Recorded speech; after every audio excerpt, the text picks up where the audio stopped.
Emma couldn't contain her excitement as the car pulled up in front of her grandparents' house. The snow had piled thick and high, blanketing everything in a serene, white hush. As soon as the wheels came to a stop, she hopped out, her boots crunching in the fresh snow. Her grandparents were waiting at the door, arms outstretched for hugs that were as warm as their smiles.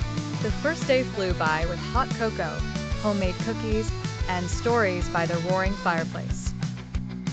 Grandpa told tales of dragons and knights, while Grandma shared her own childhood adventures in this very house. Emma, eyes wide with wonder, could almost see the scenes play out in the flickering flames.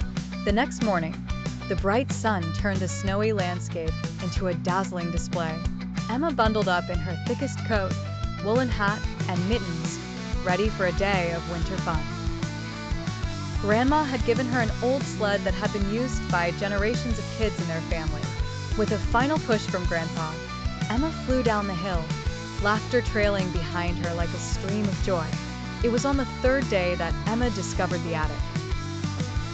She'd always been curious, but had never ventured up the creaky stairs before. With Grandma's permission, she climbed up and found a treasure trove of old toys, faded photographs, and dusty books. Among the items, she discovered an old journal with a leather cover. The journal belonged to her great-grandmother, and its pages were filled with stories, recipes, and sketches.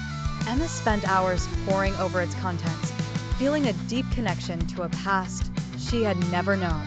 As the days passed, Emma fell into a delightful routine.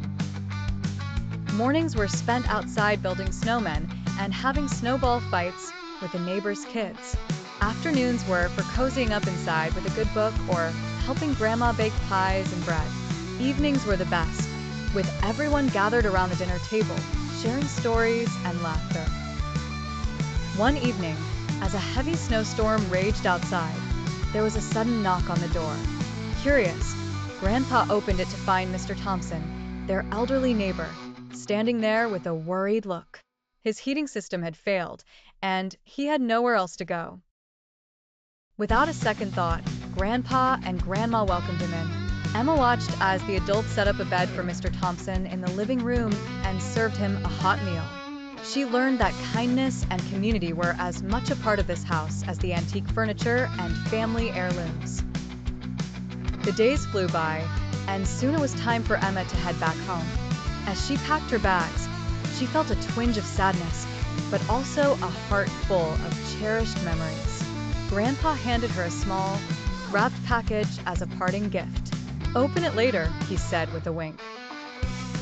The car ride home was filled with stories and laughter, yet Emma couldn't stop thinking about her grandparents' house and the warmth it held. When she finally unwrapped the gift, she found the old family journal, carefully restored by Grandma.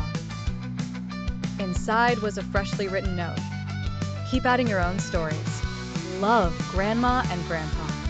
Emma knew that this winter vacation had given her more than just fun and games. It had taught her the value of family, tradition, and the simple joys of life. And as the first few buildings of her hometown came into view, she made a silent promise to return to her grandparents' house whenever she could, to create new memories and to keep their stories alive.